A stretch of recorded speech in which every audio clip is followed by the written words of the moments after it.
mi nombre es María Florencia Pollo y vamos a continuar con el segundo video de la lista que corresponde al análisis y a la evolución de del concepto de inteligencia artificial. Bueno, habíamos llegado hasta la famosa conferencia de Dartmouth en el 56. Vamos a volver un añito antes, al año 55, cuando Newell y Simon comienzan a trabajar con el programa Logic Theorist o teórico de la lógica en el campo de esta ciencia que todavía no se definía ni se formalizaba hasta el año siguiente, ¿no? Logic Theorist es un programa de computadoras escrito en el año 56 por Newell, por Simon y por Shaw. Fue el primer programa diseñado deliberadamente para realizar un razonamiento automatizado y se llama es conocido por ser el primer programa de inteligencia artificial. Lo que buscaba era probar 38 de los primeros 52 teoremas de los principios matemáticos de Whitehead y Russell. ¿Está? El teórico de la lógica, este programa, introduce varios conceptos que son fundamentales para la investigación posterior en el ámbito de la inteligencia artificial. Por un lado, trabaja en el razonamiento como un mecanismo de búsqueda, ¿no? El teórico de la lógica lo que explora es un árbol de búsqueda. La hipótesis inicial es la raíz del árbol, ¿no? Cada rama es una deducción basada en las distintas reglas de la lógica y en algún lugar del árbol se encuentra el objetivo, la proposición que el programa pretende probar. A partir de ahí, el camino a lo largo de las ramas que conducen a la meta es una prueba, una serie de afirmaciones, cada una deducida utilizando las reglas de la lógica que conducían desde la hipótesis hasta la proposición que se iba a demostrar. Por eso muchas veces cuando damos algún curso de inteligencia artificial hablamos de búsquedas heurísticas, etc. Por otro lado aparece el otro concepto, que son las heurísticas. Newell y Simon se dieron cuenta que este árbol de búsqueda crecía exponencialmente y que se necesitaban recortar algunas ramas, lo que se conoce podar, ¿no? Utilizando distintas reglas y determinar aquellos caminos que probablemente no iban a conducir a ninguna solución. Llamaron a esas reglas las famosas heurísticas, lo que se conoce comúnmente dentro de los árboles de búsqueda como heurísticas. Utilizan un término que introdujo otro investigador, Polya creo que es, en un libro que él tiene, que habla sobre demostraciones matemáticas y heurísticas, ¿no?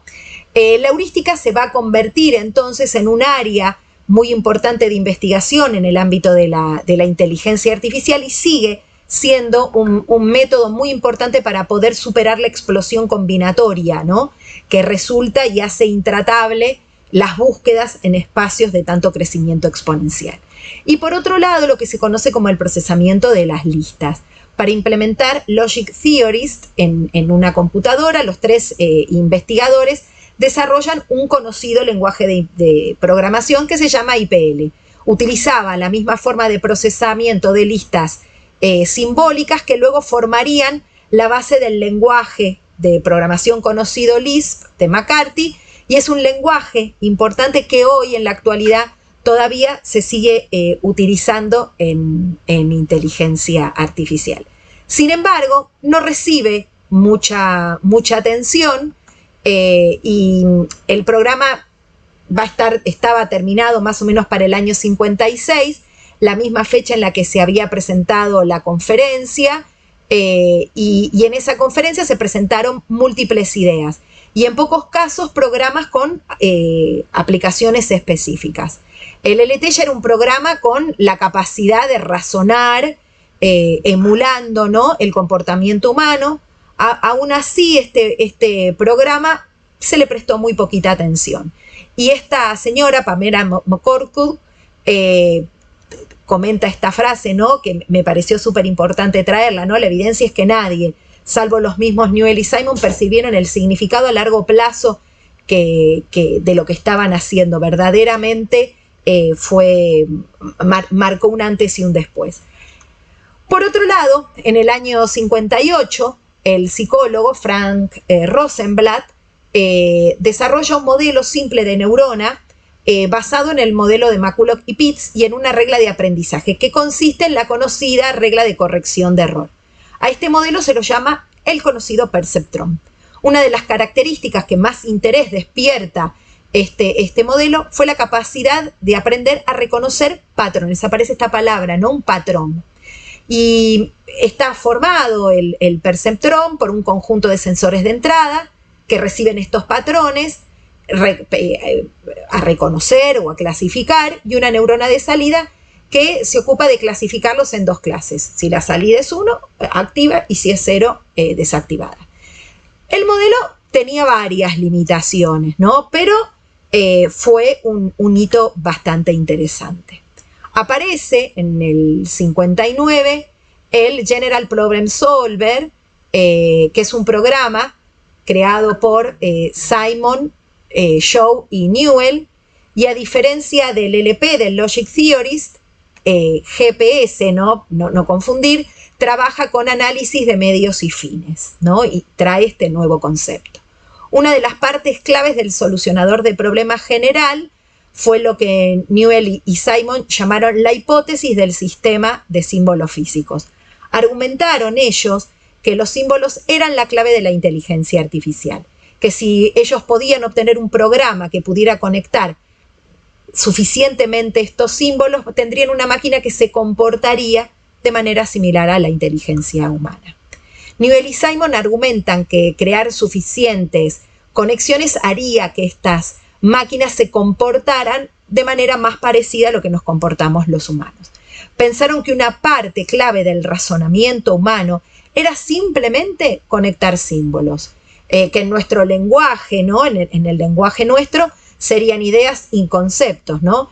Pero que solo eran agrupaciones amplias de símbolos interconectados, no más que esto. En este caso, lo que hacía el usuario definía objetos y las operaciones que se podían hacer con y sobre los objetos. Y el GPS generaba una heurística mediante un análisis de medios y los objetivos, a fin de poder resolver los problemas. Se centraba en operaciones disponibles, encontrando qué entradas iban a ser aceptables y qué resultados se generaban. Se crearon entonces, en ese contexto, como subobjetivos que trataban de acercarse y aproximarse un poquito más allá de la meta que habían definido anteriormente. Podía, por ejemplo, ¿no? el General Problem Solver, probar teoremas, resolver problemas geométricos, trabajar con lógica proposicional, y también podía jugar al ajedrez. Se basaba en el trabajo teórico previo de Simon y Newell sobre las famosas y conocidas máquinas lógicas. Fue el primer programa, el GPS fue el primer programa de computadora en el que se separó el conocimiento de los problemas y de su estrategia, cómo resolverlos, ¿no? Entonces empieza a aparecer este concepto, ¿no? de base de conocimiento, simplemente en el lenguaje IPL, y bueno, verdaderamente es un verdadero hito. Si bien resuelve muchos problemas simples como las torres de Hanoi, no pudo resolver ningún problema del mundo real, porque la búsqueda se perdía fácilmente en una explosión combinatoria. Nosotros de eso ya estuvimos hablando. El número de paseos, ¿no? a través del grafo se volvió computacionalmente insostenible para aquella época. En la práctica, incluso una búsqueda sencilla del espacio de estados como el de las torres de Hanoi se volvía computacionalmente imposible. Entonces, en el año 64, el informático alemán Joseph Weizenbaum desarrolla el programa ELIZA, muy conocido, que parecía capaz de engañar a los usuarios, ¿no? haciéndose creer que estaban conversando con un humano real. Fue considerado como el primer chatbot de la historia de la informática, que aparece otro tema muy conocido cuando uno habla de IA, que son los famosos y conocidos chatbots. Es un programa que trabaja con procesamiento del lenguaje natural, se creó en el año 64 al 66 en un laboratorio, en el Laboratorio de Inteligencia Artificial del MIT. Fue creado para demostrar la superficialidad de la comunicación entre un hombre y una computadora. ELIZA simulaba una conversación utilizando una metodología de sustitución y coincidencia de patrones que ofrecía a los usuarios una ilusión de poder comprender por parte del programa, pero no tenía un marco incorporado para contextualizar eventos, ¿no? Las directrices, las guías que utilizaba sobre cómo interactuar eran proporcionadas por escritos originalmente en Sleep, que permitía a Elisa procesar entradas del usuario y participar en el discurso siguiendo reglas y una introducción al guión. El guión más famoso y más conocido fue Doctor, que simulaba a un psicoterapeuta que utilizaba reglas dictadas, ¿no?, ahí mismo en el guión, para responder con preguntas no direccionales a distintas entradas de usuario. El creador de Elysia, que fue Weizenbaum, se sorprendió por el número de personas que dijeron que el programa tenía sentimientos parecidos a los humanos, incluida su propia secretaria.